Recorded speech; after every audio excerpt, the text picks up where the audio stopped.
jedan vek po osnivanju kola, sabiramo se i povezujemo, pružamo ruke u zajedništvo svih kola srpskih sestara u Srbiji i van nje, širom sveta, gde god živi, dela i traje srpska porodica, srpska vera, srpsko ime i jezik.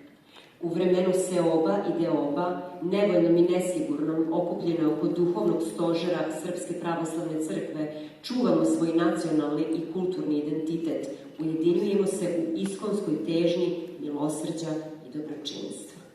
Sabor kola srpskih sestara je obrazovan 2018. godine. Na osnivačkoj skupštini sabora, održanoj u Kragujevcu, potom drugom saboru u Nišu, trećem u Podgorici, povelju pristupanja saboru je potpisalo više od 60 kola srpskih sestara iz Srbije, Makedonije, Crne Gore, Republike Srpske, Bosne i Hercegovine, Hrvatske i dijaspore. Jer članstvo u kolu srpskih sestara je čast, za članstvo u kolu nisu važne profesije, obrazovanje, godine, prebivalište, materijalne mogućnosti. Biti članica kola znači činiti dobro drugima. U zajedništvu, međusobnom poštovanju i dobrotoljublju, bez ikakve materijalne ili lične koristi.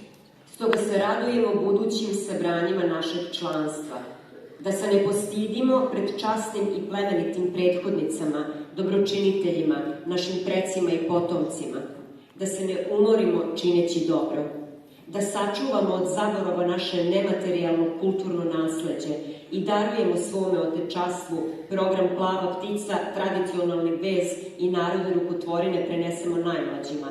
Pomognemo postradalima usled elementarnih nepogoda i nesreća, unesrećenima, gladnim i bolesnim nevoljnicima, bez obzira na veru, naciju ili teritorijalnu pripadnost. Pomognemo Srbima van Srbije, pravoslavnim svetinjama i narodu na Kosovu i Metohiji. Sećamo se heroina velikih stradanja srpskog roda, stradalnika nevinih duša. Ne odričemo se Kosovskog zaveta i srpske svete zemlje, svoga imena i znamenja. Ne zaboravljamo, ali praštamo. Govorimo snagom dobrote, vodeći se evanđelskim poukama. Sve što želiš da čine tebi ljudi, čini i ti njima.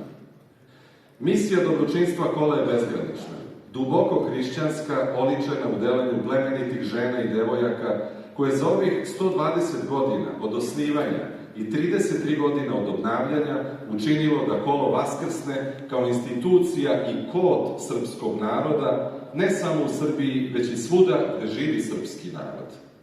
Jer postoje u svetu mnoga udruženja, različiti narodi ponose se različitim društvenim asocijacijama, ali jedino srpski narod ima kolo srpskih sestara.